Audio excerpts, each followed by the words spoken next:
Wow, that light's really bright. Okay, I'm going to stand here because I can see. So we just have the stragglers coming into the room as we speak, trying to move towards the front of the room where it's comfortable and cozy and everybody feels safe and secure. At the back, it's horrible and scary. Just saying, from the stay there you can do, but at the front, much nicer. Okay, so I think we're gonna wait. We're gonna see the door is kind of closing. It's thinking about it, almost. Yep, thumbs up. Cool. Okay, right. So we're going to kick off, and first and foremost, thank you for being here.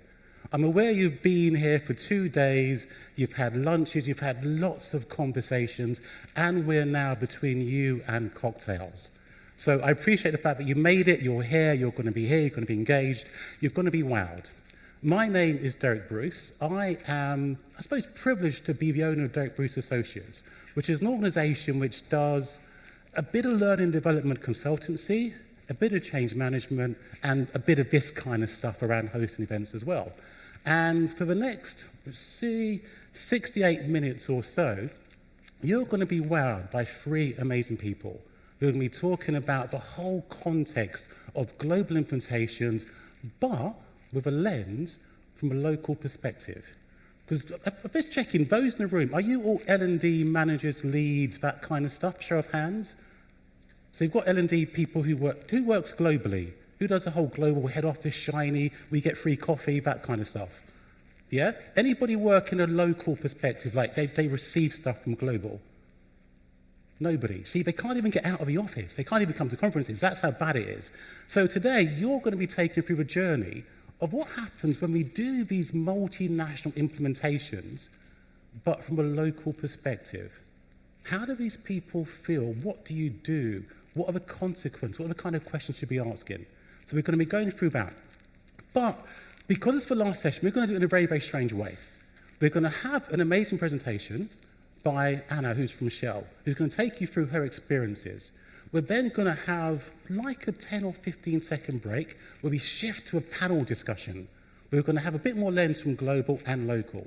And we're also going to give you a chance to ask those most amazing burning questions. Yeah? So while we're going through, do have a think about what is it I want to ask to make them really, really think about an answer?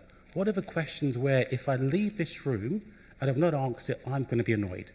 Yeah, so can you commit to think about that while we go through? Yeah? And also, some questions are not rhetorical, which means you're going to need to answer some questions as well, as a collective. All good? Cool. Okay, right. So, Anna, I'm going to choose Anna. So, Anna, before she comes up, is a learning advisor who works for Shell, and she focuses on providing a supporting environment for people to feel empowered to develop and grow.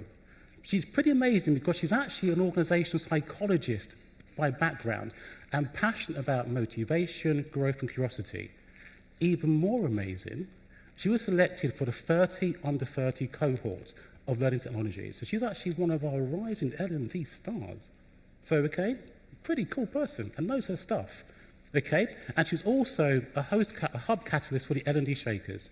And she works for a company called Shell. Have you heard of Shell? They do stuff with oil and gas and petrol, and apparently they have they have 103,000 employees, so fairly big. They have operations in 70 countries, and just a heads up, they have 33 million customers. So they're kind of busy. And Anna knows her stuff. So Anna's going to come to the stage, and she's going to basically take us through her viewpoint around the local perspective of multinational implementations. Thank you very much. Wow, yeah, exciting. Can everybody hear me well? Perfect. All right, so yes, I'm going to be talking a little bit about learning technologies and implementation, especially from a local lens. First of all, is this working? There we go. Learning technologies, if we're downstairs, if we're walking through the exhibition, right, there's so many different options we've got. I've just copy-pasted or took little snippets from the sessions downstairs, and it sounds like a lot of our problems should be solved, right? I mean, we can now identify skill gaps, we can deliver personalized and skills-based content experiences. AI is revolutionizing leadership development. We can distribute training faster than ever. We can transform learning and all of these lovely things. Like, that sounds amazing, right? So why are we still having this session? Why are we still having quite a few people here at 4 p.m. on a Thursday on the second day? So why haven't we solved our problems yet? And I think the main thing is implementation, and especially sometimes about this tension between global and local. And I think we all know a little bit about this resistance we can sometimes get from local, and I just want to fill in a little bit more of what is really happening on a local level in a regional basis. So Derek already took one or two of my questions that I had, but I still got a few questions. So stand up if you agree, to get a little bit of extra energy. So stand up if you're currently in the process of implementing learning technology. Process of implementing learning technologies. All right, quite a few, nice. Stand up if you've experienced lots of resistance and pushback from local offices. Quite a few, nice. And the last one is stand up if you've ever implemented any type of learning technology in a very smooth process without any issues, and it's been fully adopted by all of your learners. Oh, amazing, one person. So this is the person to talk to after this session. That's the expert. Amazing, okay, but that's 1 out of, 20, 30 people, so we've still got some more work to do, I think. So first, I'd love to tell you a little bit more about my context, where I work. So I work for Shell. I work in an actual refinery.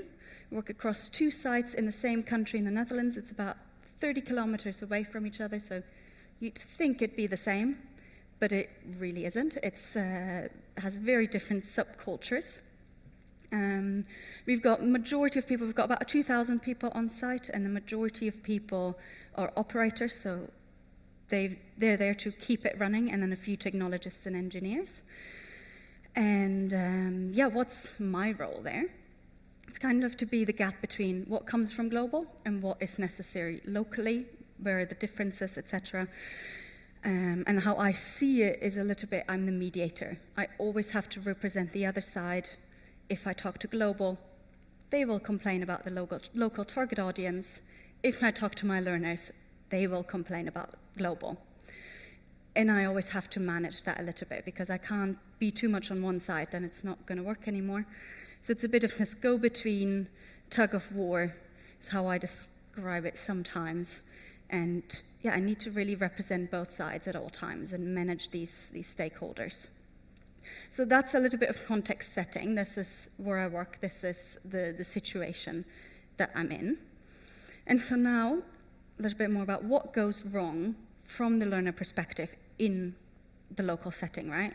So we've got a few different statements here that I hear quite often whenever we implement any type of technology, and that can be just an app, that can be adaptive learning is something that we've been doing quite a bit with at the moment. We're also testing VR things, so it's lots of different things we're doing, and these are some of the sentences I hear. And so you've got, of course, I've tried it, but I just can't figure out how this works.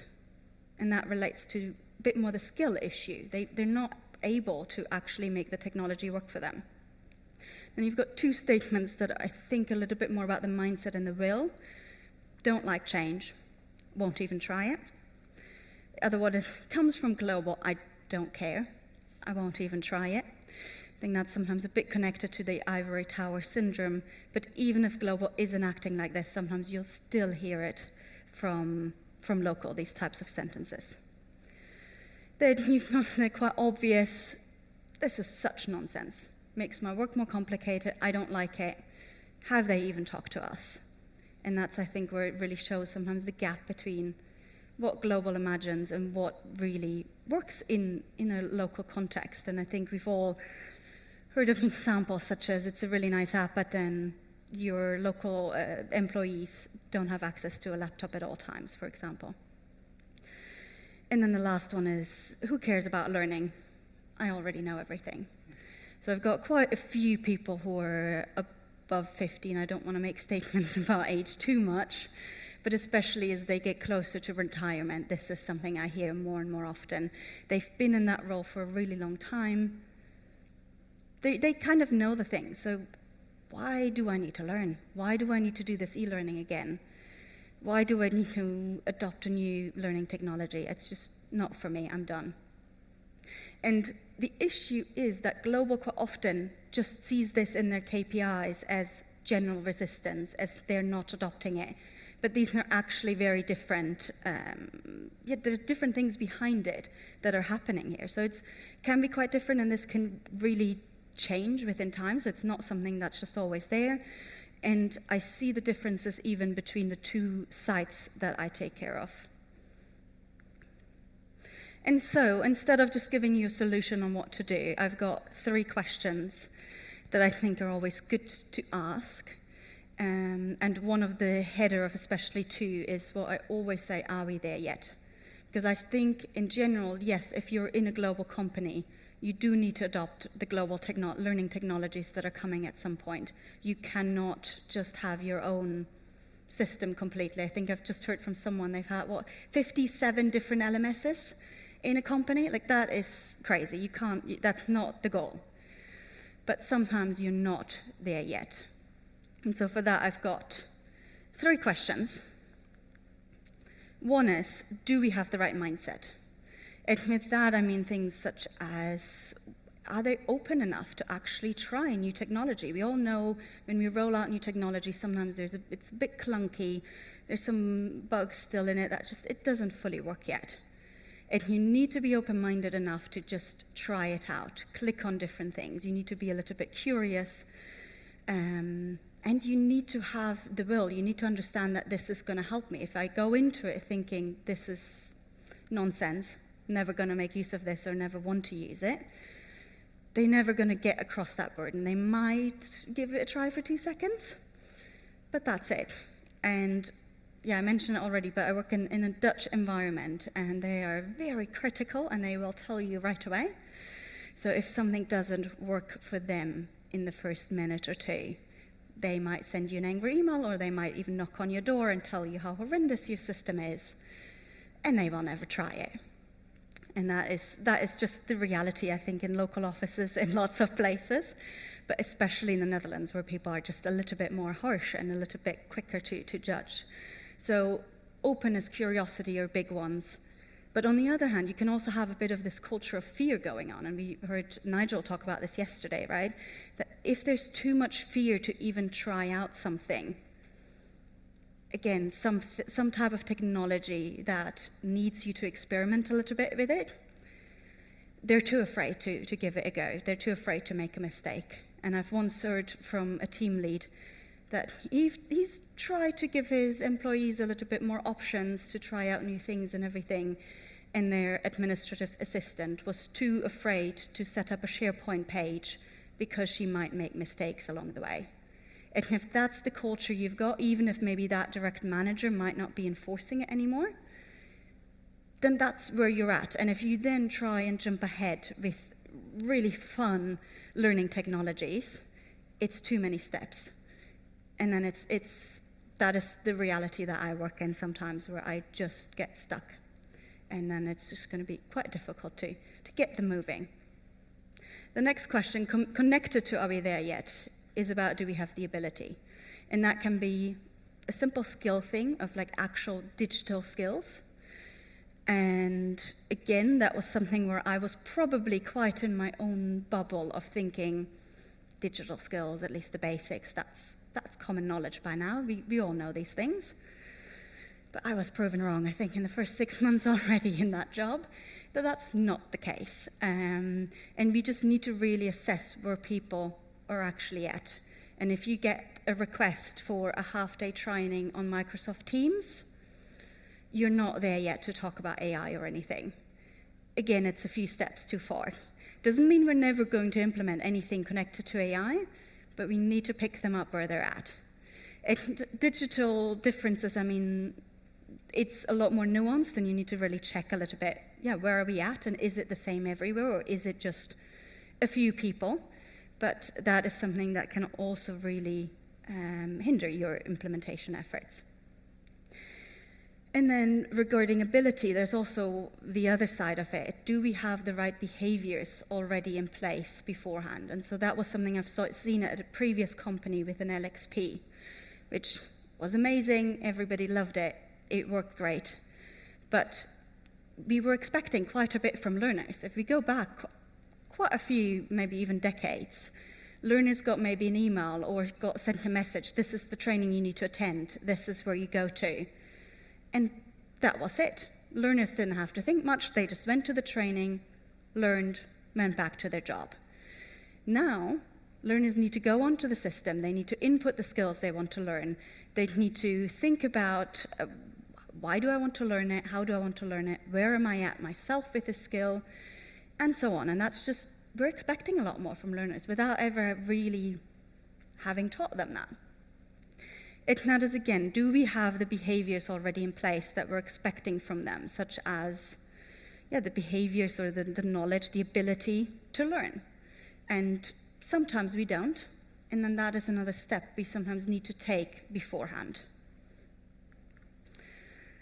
And then the last question, what are we doing it for? I think if you've ever been in a local office, if that is a sales office or, gas stations can sometimes be a bit of a local office as well, but refinery, the one thing they care about is the bottom line. It's their business priorities. And so we really need to help them with that. We should not get in the way of that. And especially in these environments, there's not that much leeway you get. It's either you help them or you're out, your reputation won't be the best afterwards. Most of the times we already don't start out with the best reputation. And so that's why it's really important to be very crisp on what are we doing this for? What will be the business impact? What will be different for you after this? Are you saving time? Are you helping with achieving more business goals or something like that? Because of this training, can you actually sell more or do more or make less mistakes? Safety is quite a big thing in my industry. So these are the things that they care about. So talking also in learning terms does not work in my environment at all. So if I start talking about we need to learn more, people, I don't care about that because it's that type of language. They do care about competent people. They do care about keeping people safe. And quite a few of them care about happy and motivated employees too. But that's the type of language I really need to learn to use with them because the learning language, they're not interested in it. They're quick. You might get 5 minutes with them every now and then, and they're going to be harsh because they're Dutch, but I can imagine in some other areas that is still similar. And so I've learned with that experience coming from a global office first to then a bit this local environment of how much I was in a bubble while I was in this global role and how much I didn't really see what was happening actually behind the scenes and how much other things are going on there. And only when I moved to the local role and I had my office there and people were able to knock on my door and have conversations with me, and I cycled across the site and saw what are they really doing, what are they responsible for, I started to shift my own mindset a little bit to see, okay, this is why something clearly didn't work. It did not make any sense in their environment. And so that's what I'm hoping to give you a little bit with this short presentation. How are we with time? Good, perfect. Because now I want to put you a little bit to the test. So you can see a little bit the Dutchness shining through here. This is not to call you out or anything, but just have a conversation with the people that are sitting next to you. What have you done in the last 12 months to really understand your local context? And if there's not much in the last 12 months, then exchange some ideas on what could you do to really understand that local context.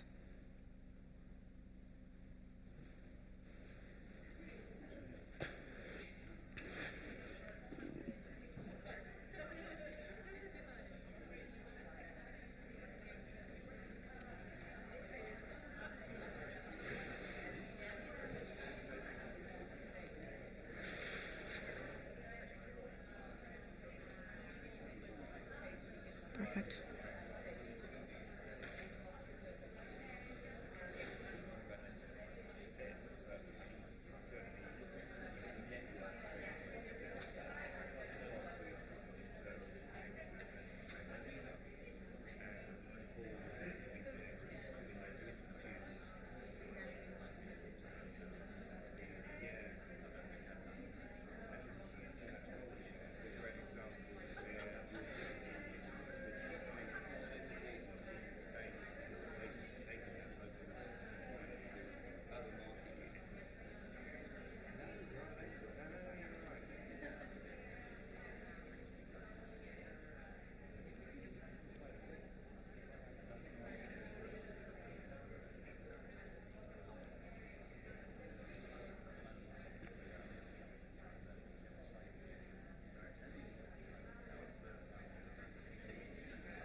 be perfect. Yeah.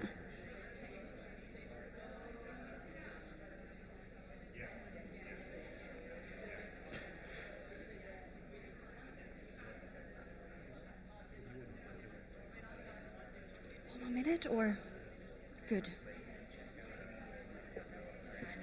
Yeah. Should I give them another minute or?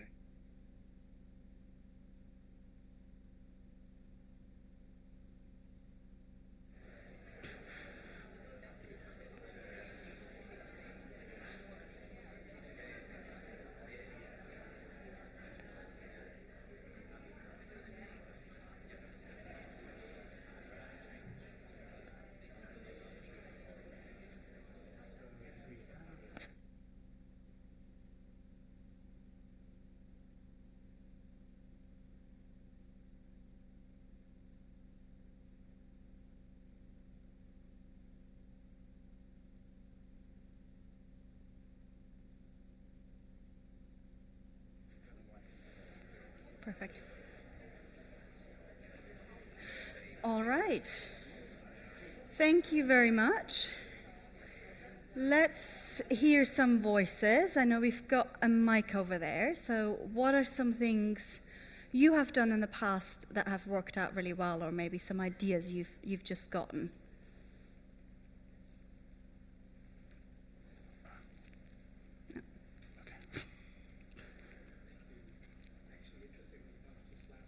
One sec. Give me.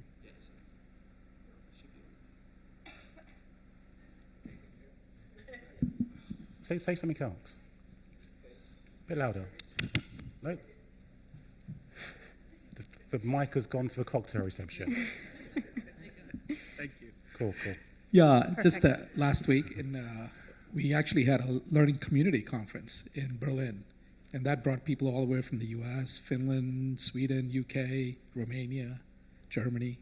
I'm a German-based company, so that's a way to get to the local, whereas try to be decentralized, and that was a good way to get everybody together.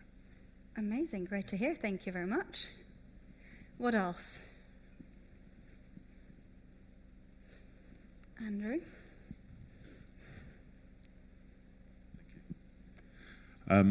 It's about recognising that each of those local contexts will be split into 4 or 5 different areas. First one is around strategy and aims and objectives. They will each have their own, and just because you said that's what it is doesn't mean what it is. Secondly, it's understanding that they will have different relationships and different roles. So although you are one organisation, they will have 5 separate organisations within there. That you have a different set of systems and processes and ways of working, and understanding those. Recognising also that there are different behaviours and attitudes within those groups and each of those local contexts. And the last one, the hardest one, is, well, actually, there are 5 different, or 6 or 8 or 28 different cultures as well. And it's understanding that if you want to understand local context, you need to understand the strategy, the systems, the skills, the processes, and the cultures. Thank you very much. Yeah, you just need to get in there to understand all of these things, right? Anybody else? Someone in the back, I think.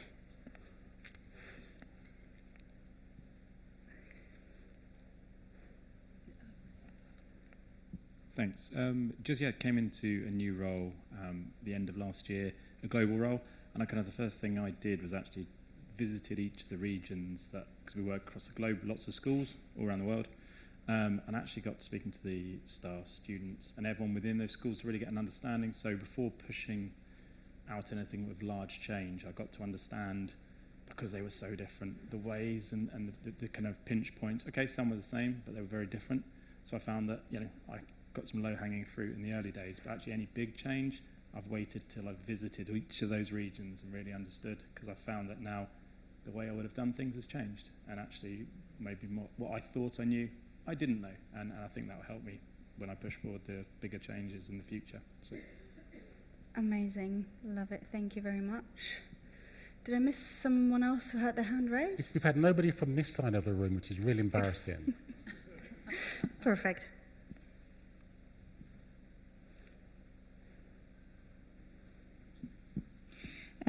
So I have kind of a niche role because I'm responsible for learning technology and innovation. So we've got a community of learning innovation enthusiasts, so that's L&D, but that's also outside L&D from the business.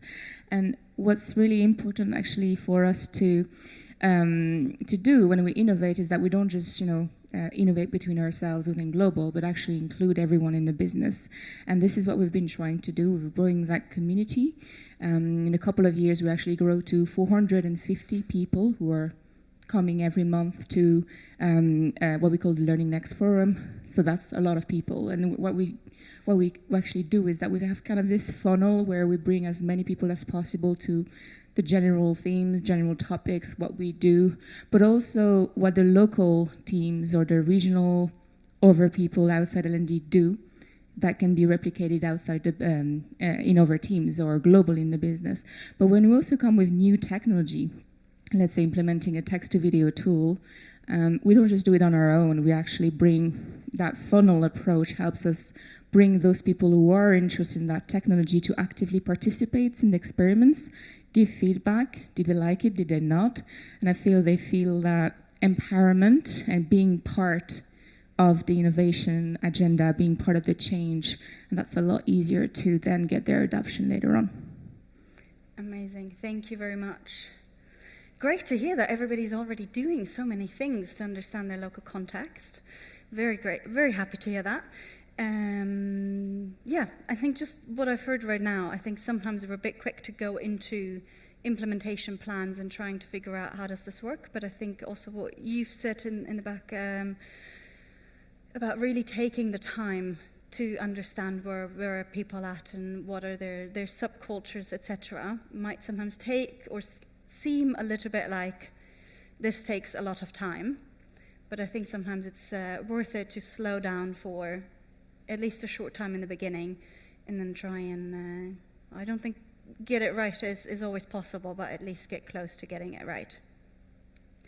The last thing I've got is, because we've heard some great ideas now, but of course they all seem a little bit big. We can't all now go home and organize our learning community conference, right? So this is called 15% solution. What are your 15% that you could do next Monday? So it doesn't have to be anything super massive or big, but just what are the 15% that you could give a go? So feel free to have another quick, let's do this maybe just a minute or two, conversation with whoever's sitting around you and decide on just 15%.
All right, so this was just a very quick minute, but I think, or I hope you've gotten something small that you can implement next week already, hopefully.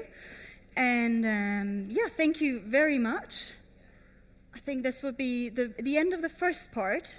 And I hope at least if you take out one thing out of this, then it's just about really understand your local context and keep these relationships with your stakeholders and your local teams warm, good, whatever the word is in English. But back to Derek. Thank you.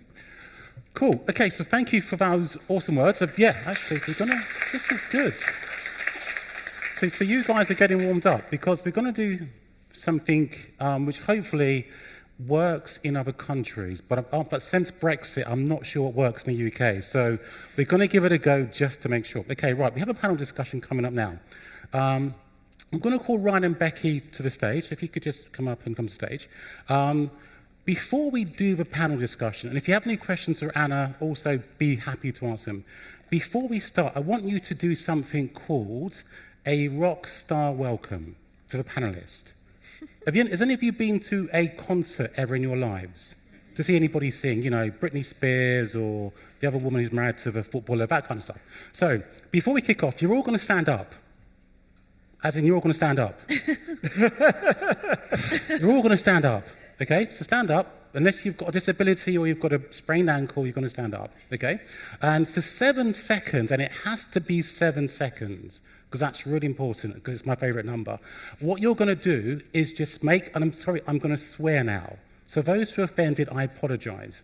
You're going to make a shitload of noise, okay? You're going to give these 3 panelists a rock star welcome. Then we're going to have a panel, some questions, cocktails. That's the flow for the next time. You good with that? Yeah? Okay, right. So after 3, literally as much noise as you can make. We want people from downstairs, from City Airport, thinking, what on earth is going on? Yeah? Do you all understand what you've got to do? Yeah? Yeah. We haven't started yet. There's always one, and there's always back in the room. Okay, so 7 seconds. What are you going to make? How much noise? Oh, you guys are all prim and proper. That's okay. It's fine. Okay, right. After 3, yeah? 1, you ready? You limbered? You all good? 2, you ready? 3, go.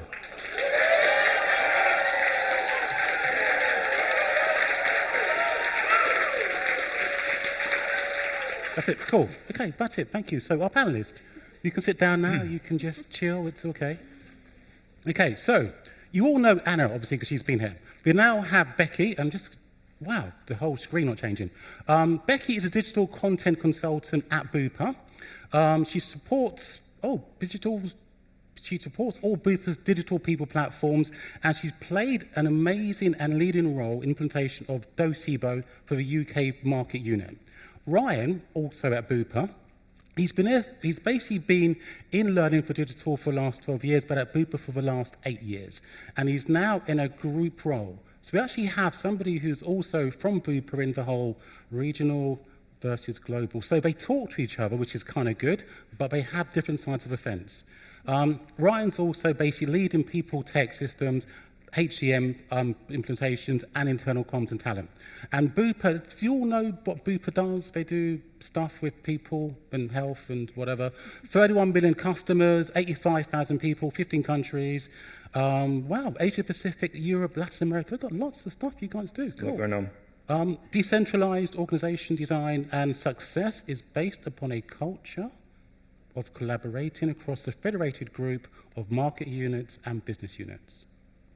Sounds awesome. Okay, right, so I have a few questions because that's one of the things I can do as the chair.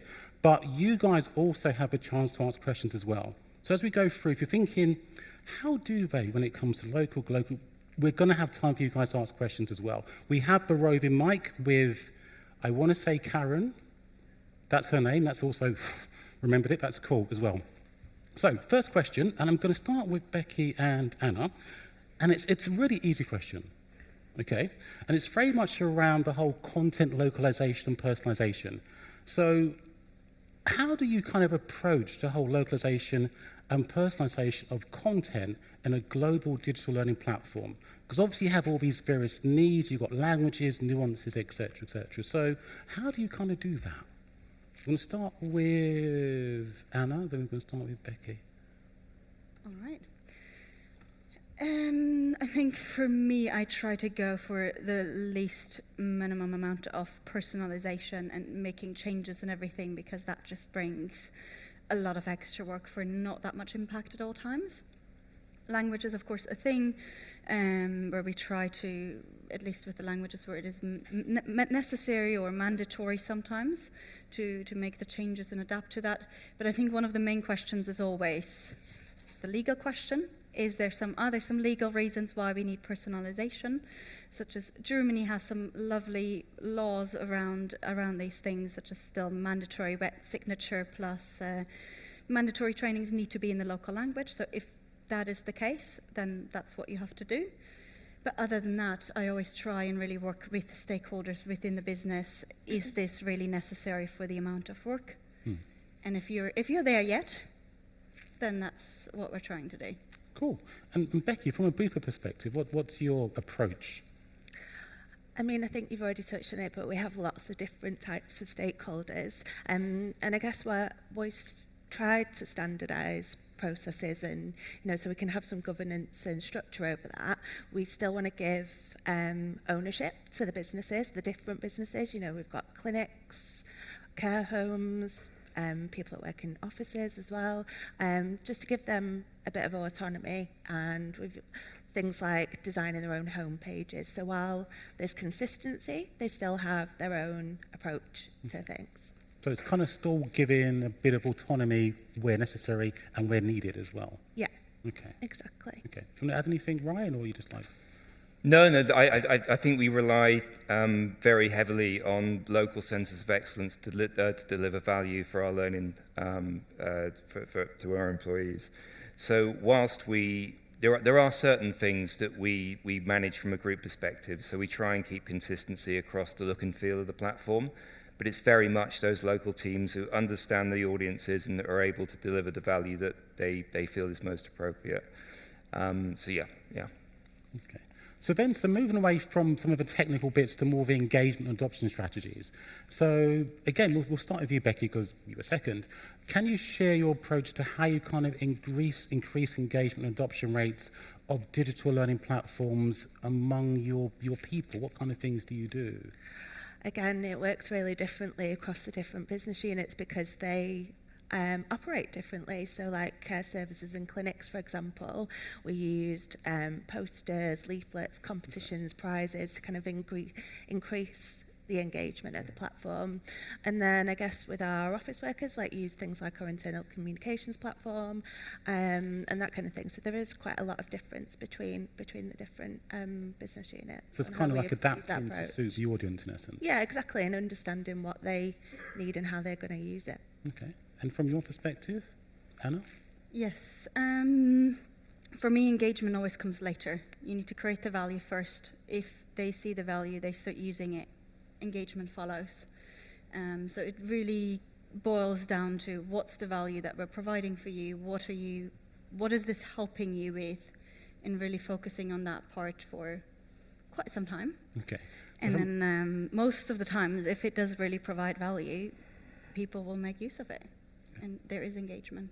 Okay, so that's a lens from a local, but then from a global perspective, what kind of tricks and tips do you use then, Ryan? Yeah, so I mean, just for context, we completed last year an implementation to 85,000 Bupa people of Docebo, which is our strategic learning partner. That was across 10 countries, and even before we started conversations with vendors, we reached out to those market units to really understand what the problem was that they were trying to solve. It's that fall in love with a problem. We've all heard that before. So we worked with the local businesses. We identified personas because Bupa is a very broad church. We've got a lot of different workplace settings. We've got people who are working in care homes, in clinics, in hospitals, in dental surgeries. So we really got into the personas and what did those people want, what did they need, what were we trying to do, and it was all very different. All of those people need very different things. And that really provided a bit of a blueprint for how we approach engaging with potential vendors. But equally, when we started to roll out the platform, we 100% knew what we needed to tell those people, how we needed to communicate with those people. So it was very much, it started even before we looked at implementation. And we used that same feedback, that same data to engage with our senior management. We engage with our local stakeholders And we built that out through the free implementations we completed, the free market units we rolled out to. And each time we learned and we iterated. So it was very much a kind of a bottom-up approach that we took. Okay, cool. So looking at, obviously, so personalization, localization, bit around the strategies, but then thinking about when you're looking at a global implementation from a local perspective and also from a global, what are some of the significant challenges you faced when actually implementing it? What are some of the things you actually had as issues, but how did you also address those for successful rollout across diverse regions and cultures? And I'll start with you, Ryan, and we'll come back this way. Yeah, sure. I think so. The biggest challenge for Bupa is we're a business that's grown through acquisition. So and that works well for us because we've got very trusted brands in different countries that we use to bring into the Bupa family. And they've got a very established customer base. So that's how we've grown. But because of that, we've got lots and lots of different platforms and applications, and that creates real challenges with data.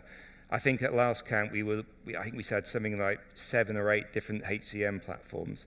So you can imagine, the complexity there, building out that data feed is significant. And it's probably the single biggest challenge we face on all implementations outside of learning as well. So the approach we took even before we started was we looked at aggregation and data rationalization. So we used Workday Prism to pull all that data together, to clean it up, and to provide a single feed into the learning platform. And that reaped such huge rewards. A learning platform is not the place to do that work. You need to do that work outside and pull in a clean feed. And that's when you start getting the real value out of the platform. Okay. And Becky, anything to add from your perspective? I don't think I've got anything to add on what Ryan's already said. No. Okay, cool. Anna, from a experience perspective. Yes, I think for me the biggest challenge is, so what I'm quite interested in implementing, or what I'd love to use more learning technologies, even AI, etc., and really, there's so many cool platforms out there, right, is to increase a bit of a learning culture, to get people to learn by themselves and everything. And there, one of the biggest challenges is just that people don't know how to learn. And so there was quite a few times where I really wanted to bring in some apps also for the social learning aspect, or really for communities. And just realized if they don't know the basics, even an app is at this point just not helping yet. I mean, technology is always there to support you or to scale up, and we were just not at that point yet. So that was when we've actually meant to step back, did the other parts first, and are now in the phase of looking back at apps again and seeing, okay, how can we now scale this up? How can we now use the technologies to support them now that there's some basic skills there? Okay, so very much around just making sure you have your own house in order, in essence. Exactly, yeah. Kind of context. And the final question for me, and before I hand over to you guys in the audience, which is very much around, if you're looking at these multinational, multicultural, diverse implementations, whether it's learning or whatever you want to call it, what kind of metrics or KPIs do you use to measure the impact? Because it's one of those, always, if you're going to spend millions of euros or pounds, how do you make sure it's made a difference? So, yeah, from a global and local perspective, interesting to hear. So, anything to add on that, Anna? Yes, I mean, a lot of that stuff does happen in another team, because that's what it's like when you work for a global company, right? The ones who are implementing the learning technologies and the ones who are doing all the analytics. And then a local, it's slightly different again. But most of the times what I'm seeing is we're really trying to look at what will be different, why are we doing this, what's the business impact. So we, for example, digitized an onboarding program that beforehand took about 7 years and a lot of books. And that was very old-fashioned, and now we've spent quite a few years actually on properly digitizing that, and then we saw that we can actually reduce the onboarding. And so onboarding in this case was the operators who just came out of school, and so it was proper onboarding. We've reduced it to 2 hours. The learners gave better feedback, and the time to autonomy was drastically shortened. The time they spent away to learn drastically shortened. And so these are, for example, something that especially in a local business where we actually look at some of the numbers, but we always try and bring it back to business impact and what are we trying to do here. So in that respect, it's very much a reduction in time, the efficiency, the engagement, and also ability to use whatever you've actually got as a learner. Anything from your side, Becky? I mean, so we're a really heavily regulated business, so it comes back to compliance really for us, and making it easy for people to be able to go on, complete their learning. I mean, if they're compliant, we stop ourselves from being at risk of, you know, financial implications or risk to the customers, for example. So, yeah, I think that compliance is key for us. Okay, so from a local perspective and then back onto a global, Ryan, anything from yours? Yeah, no, sure. So, I mean, certainly, obviously, the cost efficiency associated with a single global platform versus multiple local platforms is, you know, an obvious one. But to Becky's point, we're super regulated. We're insurance and we're healthcare. You know, the governance that we need to apply for all of our people to go to work competently, confidently, and, you know, in the right way is ever present. You know, it's something that we're just never going to get away from. So ensuring that we're able to deliver that content in a way that suits those learners, so mobile first. You know, as I said, lots of people are working in a provision setting, so they don't have access to a desktop computer, they don't have access to a screen, they're working off their mobile phones. That's super important. But I think equally, the other thing is it needs to work well for them. We need to be able to report on that completion pretty much instantly. There are lots of examples where I can give of people walking. We have regulators walking into a care home and they ask to see compliance. So it's just it's critical for us that we have that infrastructure in place. And I think where we've seen a huge benefit as well is where you implement a platform that works well for the end user, you significantly reduce the amount of help desk queries. We saw, even in our cutover period, which was, you know, lasted 2 or 3 weeks, we saw a huge dip in the amount of calls being raised to our help desk with front-end users unable to access learning. Now, for us, that's the difference between that person being able to spend time with a customer, a patient, and not being able to spend time with them. So that was a huge win. It's an example I use quite frequently internally, just to really to illustrate the benefit of you know, kind of a user-first platform. Okay, cool. And the final question, again, we go to the audience, is very much thinking of one of the implementations you've done that's kind of been done and dusted and finished. And I'll start with you, Anna. If you could do one thing again to make it even better, what one thing would that be? I think the main message I've already mentioned a couple of times, just really focus a bit of work on the field work. Really make sure you properly understand what they need and so on. But then the other thing that we haven't touched upon as much yet is just sometimes, especially with this all fancy looking technology, do we really need it or not? Mm-hmm. And really making that question of, yes, it might be a lot more fun for the learners, and that's what we're realizing specifically with VR at the moment. We're testing it out, and they're loving it, but is it better than an e-learning? Are we going to get, if we look at the KPIs at the end of the day, they might enjoy it more, but is it actually going to increase their performance, or is it going to decrease our safety incidents? That's another question, and sometimes, yeah, I think you've mentioned this as an example, and someone else as well. If you can get somewhere with a Volkswagen, why try and get there with a Ferrari, right? So that's a little bit what I think, especially when I'm here at this conference, I need to remind myself a little bit that, yes, this all looks really cool and really fun, but do we always need it? Yeah. Cool. Becky?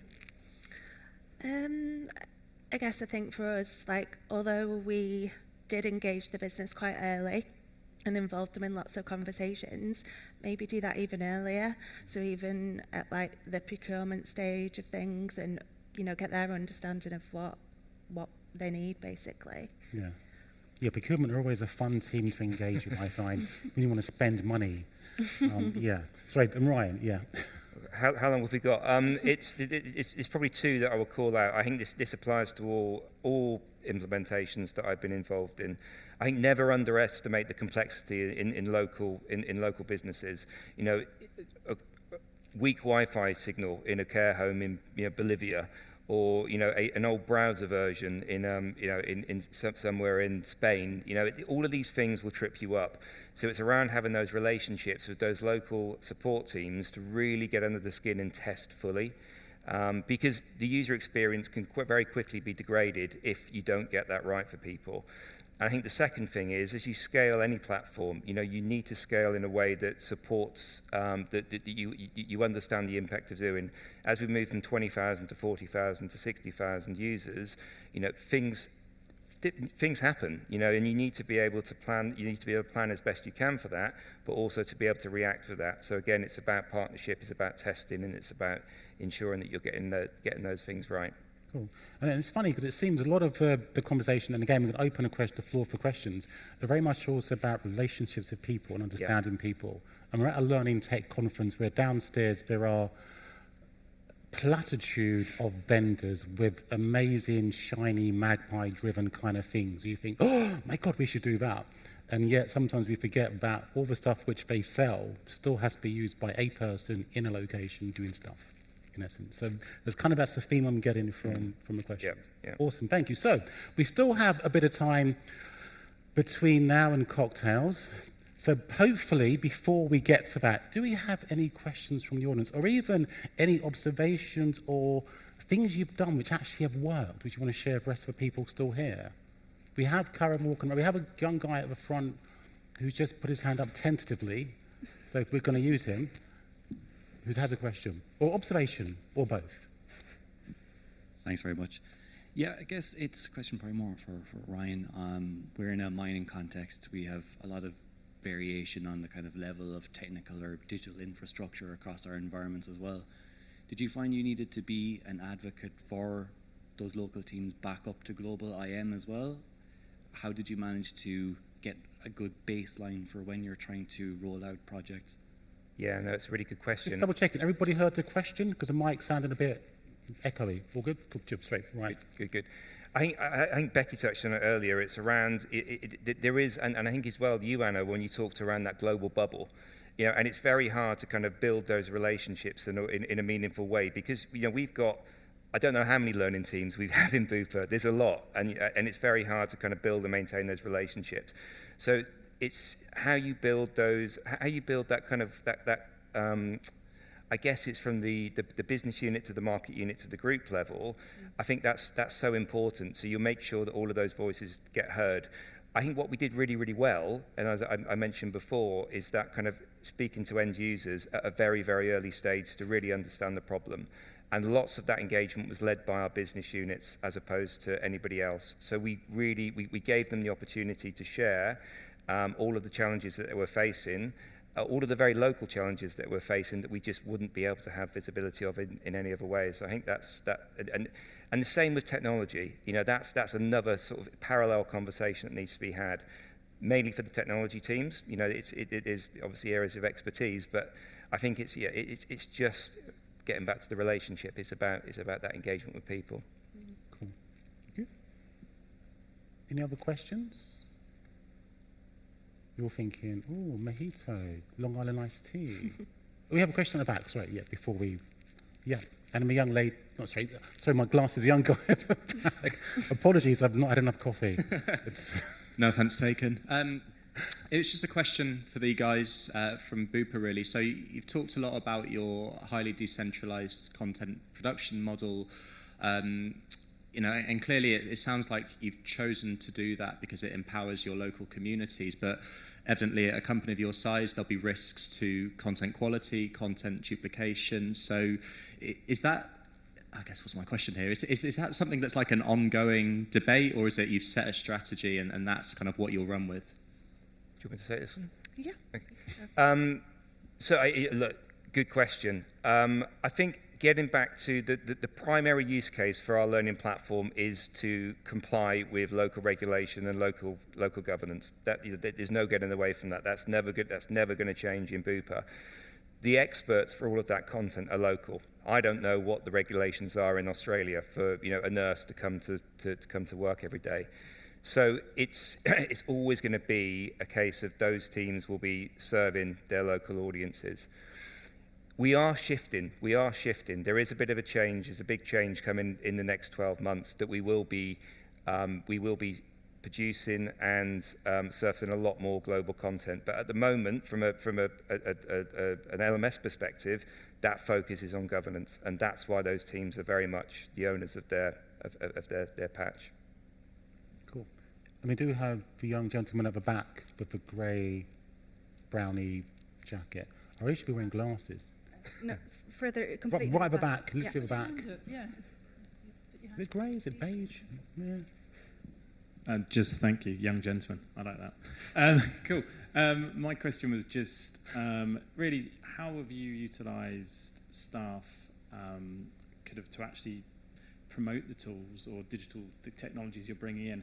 How have you kind of targeted staff to support it at those lower levels who are maybe not necessarily the drivers? Does that make sense? Anna, do you want to also from a Yeah, really good question. I think very important to get your kind of influencers within the company sometimes, or within wherever you're working on board with this, and not just driving it top down. I think for me, it was always a bit of just, because I'm in a local role, it was a bit easier to just go a little bit where the energy is, and then just having lots of conversations with these people. And these are normally the first ones that if you sent out a message asking for who would like to be interviewed or who wants to test something, they will raise their hands, and these are your early adopters. And so I rely on these people a little bit more quite often. And then there was a talk yesterday from Sterling Hunter, who talked about this like a social network type of thing. So if you haven't seen it, watch the recording, because that could be an interesting one, where it basically maps out based on the question of who do you go to and ask for help or for information. And then you can see the formal lines, but also the informal lines. And does that jump hierarchies or not, etc., which I thought was just very fascinating. Can't speak out of experience, haven't done this yet, but it is something on my list that I want to try out. So that might also be something. And from a people perspective? I guess really similar. So we involved like the key stakeholders into the testing for the migration, so they could kind of be upskilled and kind of feed that message down to the teams. And we still kind of have those support networks now. You know, we have regular calls and catch-ups, and just to get feedback and understand where they're at, really. Anything to add, Ryan? Or? I think no, to completely agree. I think what I would add is that the one platform that we do have in Bupa that touches absolutely everybody, our internal comms platform, is a very data-rich platform. So we know exactly who's engaging with that and who's not.